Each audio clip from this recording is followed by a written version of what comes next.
জীবনে কখনো কি কোনো মৃতকে গোসল করিয়েছেন? সুযোগ পেলে মৃতদের গোসল করাবেন। খুব কাছ থেকে দেখবেন মৃত্যুর পরে মানুষের দেহটা কত অসহায় হয়। মৃত্যুর পরে মানুষের দেহটা কতটা ভয়ের কারণ হয়ে দাঁড়ায়। সুযোগ পেলে রাতে লাশ পাহারা দেবেন। তখন বুঝতে পারবেন মৃত্যুর পরে প্রিয় মানুষটার লাশ রাতের বেলা আপনার কাছে কত অদ্ভুত লাগে, কত ভয়ের কারণ হয়ে ওঠে, কত আতঙ্কের কারণ হয়ে যায়।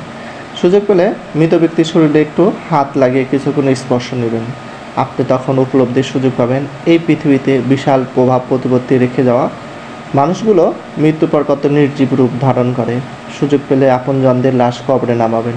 খুব আগ্রহ নিয়ে শেষবারের মতো মৃতদেহটির মুখটি দেখার চেষ্টা করবেন এবং বারবার উপলব্ধির চেষ্টা করবেন এই মৃতদেহের সাথে অনন্তকালের যাত্রাপথে এটাই আপনার জীবনের শেষ দেখা। জীবনে সুযোগ পেলে মাঝে মধ্যে কবরস্থানে গিয়ে নীরবে কিছুক্ষণ দাঁড়াবেন। এরপর মনে মনে চিন্তা করবেন জীবনের লাভ ক্ষতির হিসেব। এই মৃত মানুষগুলো এই পৃথিবীতে কি করে গেছেন, কাদের রেখে গেছেন, যাদের রেখে গেছেন তারা কি কখনো এই মৃত মানুষগুলোকে স্মরণ করার জন্য কবরস্থানে আশেপাশে আসে? আমাদের সবার শরীরেই কম বেশি রক্তকণা আছে। এ কথা চিরসত্য যে আমাদের শরীরের প্রতিটি রক্তকণা শরীরের খুবই গুরুত্ব বহন করে, অথচ আমাদের শরীর থেকে কোনো রক্তকণা বেড়ে গেলে সেটি যেমন কোনো গুরুত্ব থাকে না, তদ্রূপ আমাদের দেহ থেকে প্রাণটা বেড়ে গেলে আমাদের শরীরেরও অন্যের কাছে কোনো মূল্য থাকে না। আমাদের জীবনটা বড় বৈচিত্র্যময়। বেঁচে থাকতে আমরা এর জন্য ওর জন্য কত মায়া দেখাই, কত ভালোবাসা দেখাই। এ আমার ছেলে তো সে আমার মেয়ে, এ আমার ভাই তো সে আমার বোন। অথচ মরে গেলে এই মানুষগুলোই সবার আগে তোড়জোড় শুরু করবে কিভাবে মৃতকে দাফন করা যায়, কত দ্রুত মৃতকে কবরস্থ করা যায়, সেই চিন্তায় সবাই তটস্থ থাকে। আমাদের জীবনটা আসলেই সাময়িক। এই সাময়িক জীবনটা মাত্র 40, 50, 60 অথবা বড় জোর 70 বছরের সমষ্টি। অথচ এই জীবনে আমরা কখনো মৃত্যুর কথা না ভেবে কীভাবে অঢেল সম্পদ অর্জন করা যায় সেই চিন্তায় সর্বদা বিভোর থাকি।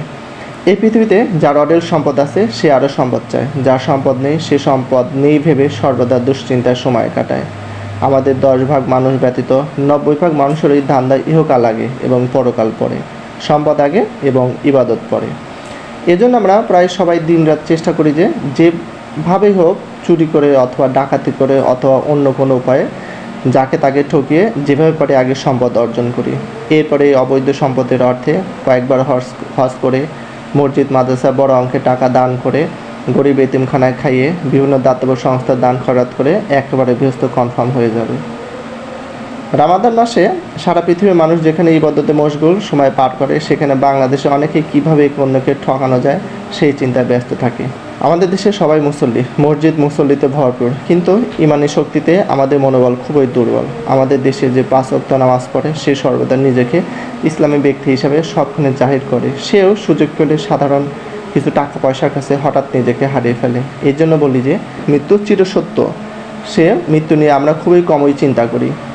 আমাদের সততা সাধারণ টাকার কাছে প্রতিনিয়ত হেরফের হয়ে যায়। অথচ মৃত্যুর পর একজন মৃত ব্যক্তির কী হিসাব নিকাশ শুরু হবে সেটি উপলব্ধি করতে পারলে আমরা কিছুতেই এত খারাপ হতাম না, আমরা কিছুতেই অন্যের হক মারার চিন্তা করতাম না, এমনকি আমরা কিছুতেই অন্যের সাথে দুর্ব্যবহারের চিন্তাও করতাম না। মহান আল্লাহ তাআলা সবাইকে এই বিষয়টি উপলব্ধির সুযোগ দিন। আমিন।